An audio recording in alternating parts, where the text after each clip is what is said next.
Ngibingelele kuwe mlaleli, ngiyathemba ukuthi uyaphila-ke. Mina ngicela kuwe laphana-ke ukuthi-ke uma ngabe uzamusha leli khasi-ke leli-ke wenze ukulungile-ke laphana-ke ucindezele ibhathini-ke subscribe.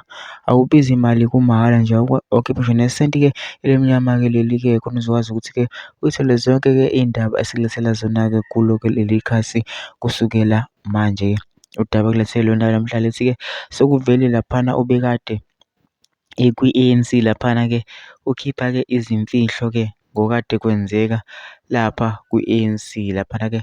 Ikhona-ke ividiyo-ke engizoyidlala-ke engizobe sekucela kuwe laphana ukuthi-ke masuyilalelile-ke le video-ke lena-ke ungene ema-comment section-ke ufike ubhale-ke ukuthi-ke ucabangani-ke ngalo-ke lolu daba-ke leli-ke masuyocindezela nebhathini-ke usubscribe. Akubizi imali, kumahhala nje, ukhiphi nesenti-ke elimnyama-ke leli-ke. Nayo-ke le video-ke awuyithokozele. Khona nathi la ecaleni le-MK sizothi no matter what we will vote MK.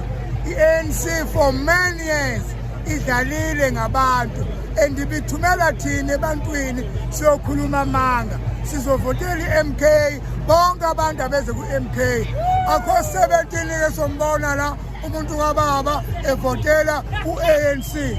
Zonke azizophakama ngo-MK, siyasha ngo-MK.